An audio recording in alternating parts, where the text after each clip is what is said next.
भारत का एक ऐसा मंदिर जहां प्रसाद में सोने चांदी के जेवरात मिलते हैं और नॉस्ट्राडामस की भारत को लेकर कुछ ऐसी भविष्यवाणी जो अब जाके सच होगी, जानेंगे वीडियो में। और कलयुग की शुरुआत कैसे हुई और कलयुग का अंत कैसे होगा, इस विषय पर भी आज हम चर्चा करेंगे। और आपको ये जो लड़की दिख रही है, इसका हाथ कट गया था तो ये वापस कैसे आ गया? ये वेल पानी में अचानक से हिलना डुलना बंद कर देती है और एक ऐसा कुत्ता जो शेर को धूल चटा सकता है। ये सारी रोचक तथ्य जानेंगे वीडियो में, so watch till and. Number 1, दोस्तों आपको भविष्यवाणी करने वाले मशहूर नॉस्ट्राडामस के बारे में तो पता ही होगा। इन्होंने कई सारी भविष्यवाणी की है और उसमें से 95% भविष्यवाणी सच हुई है। इन्होंने कोविड को लेकर भी भविष्यवाणी की थी, पर कई लोग इन्हें धोखेबाज मानते हैं। पर आज हम आपको इनकी भारत को लेकर ऐसी भविष्यवाणी बताएंगे जो आगे सच हो सकती है। तो नॉस्ट्राडामस ये कहते हैं कि साल 2023 से लेकर साल 2026 तक वर्ल्ड वॉर 3 की शुरुआत हो जाएगी और ये लड़ाई बहुत दिनों तक चलेगी, काफी बड़ा नुकसान लाएगी। फिर अगर अंत में देखा जाए तो इस लड़ाई को खत्म करेगा भारत। इस लड़ाई का अंत हमारा देश करेगा।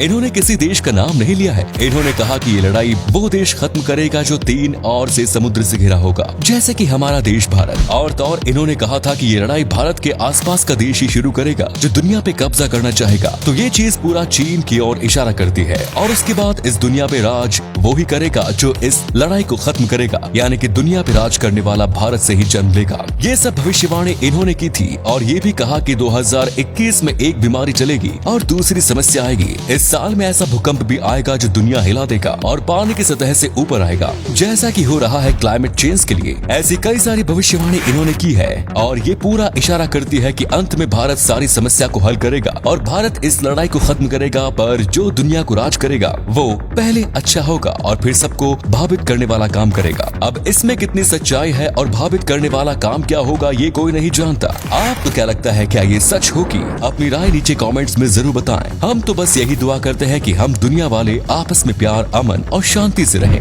नंबर 2, शेर को तो जंगल का राजा माना जाता है और ये भी माना जाता है कि शेर को कोई नहीं हरा सकता। पर मैं आपसे कहूँ, आप मुझ पर बिलीव ना करो, पर ये सच है। काउगासियन शेफर्ड डॉग एक ऐसी डॉग की प्रजाति है जो सबसे ज्यादा मस्क्यूलर और साहसी माने जाते हैं। ये डॉग चाहे तो शेर जैसे जानवर से भी लड़ने से नहीं कतराएंगे और सब सही रहा तो ये शेर को पछाड़ भी देगा और शेर को वहाँ से भगा देगा। इस कुत्ते की बाइट फोर्स 800 PSI है और शेर का बाइट फोर्स 650 PSI तक जाता है। साइज में देखे तो ये शेर से भी बड़े हो सकते हैं और इन्हें अक्सर ऐसे ही ट्रेन किया जाता है ताकि ये लड़ सके। इसीलिए एक के साथ अगर इसको 2 शेर का मुकाबला करना पड़े तो ये जीते या ना जीते, पर ये डरेंगे नहीं और उनका डट के सामना करेंगे और शेर को वहाँ से भगा भी देंगे। ये कुत्ते बहुत फुर्तीले और जांबाज होते हैं और ये शेर के लिए एकदम परफेक्ट ओपोनेंट है। फैक्ट नंबर 3, अगर मैं आपसे कहूँ कि एक लड़के ने अपना हाथ खो दिया था पर वो वापस आ गया तो क्या आप मुझ पर यकीन करेंगे? अगर नहीं तो जानिए श्रेया के बारे में। ये लड़की बस 16 साल की थी जब इसने अपना हाथ एक बस एक्सीडेंट में खो दिया। उस बस एक्सीडेंट में इसके दोनों हाथ एल्बो तक कुचल गए, पर इनके परिवार वालों ने हार नहीं मानी और बस 2 मंथ के अंदर हैंड ट्रांसप्लांट करने का डिसीजन लिया। ये हैंड ट्रांसप्लांट काफी मुश्किल था और ऐसा पूरे एशिया में कहीं नहीं हुआ। एक किस्मत वाले थे कि उन्हें सचिन नाम का एक डोनर मिल गया था, वो भी बस 16 साल का था और उसकी डेथ हो गई थी। एक जान ने किसी और की जिंदगी बचा ली। फिर इनका ऑपरेशन किया गया। ये ऑपरेशन 13 घंटे का था। इसमें 20 डॉक्टर और 13 एनेस्थियोलॉजिस्ट्स की हेल्प ली गई थी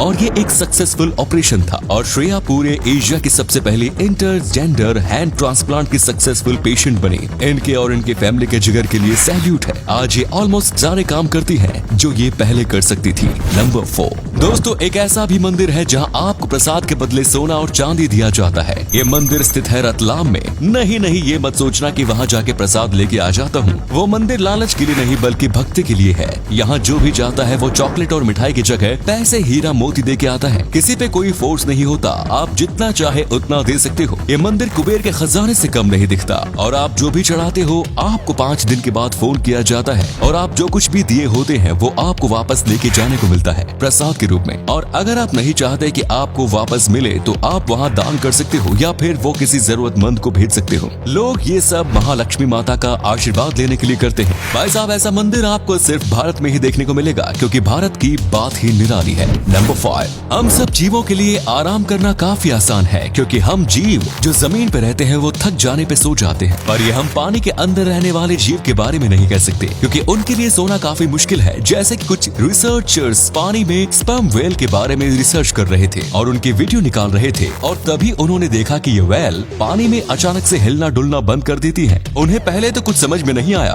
पर थोड़ी देर बाद दिमाग को काम पे लगाने के बाद उन्हें पता चला कि व्हेल्स ऐसे ही सोती हैं। पर हम इससे सोना तो नहीं कह सकते, क्योंकि सोते समय हम अपनी आंख बंद करते हैं, पर व्हेल्स अपनी आंखें खुली ही रखती हैं। सोचो आंख खोलकर रेस्ट लेना कितना मुश्किल होगा।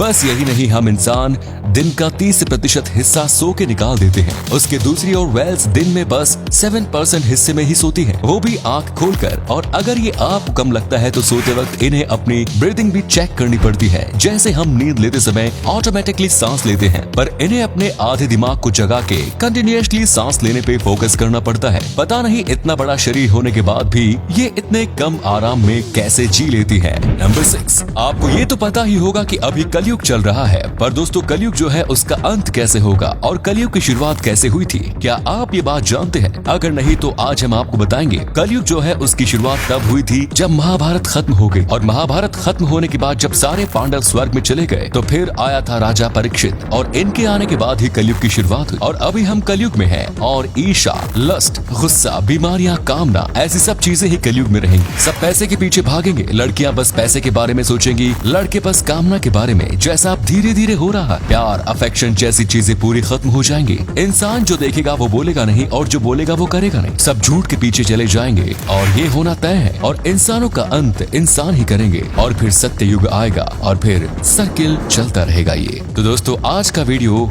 उम्मीद है आपको मजा आया होगा। वीडियो अगर पसंद आया हो तो वीडियो को लाइक कीजिए, कमेंट्स कीजिए, और इसी तरह की वीडियोस देखते रहने के लिए पेज को फॉलो जरूर करें। धन्यवाद।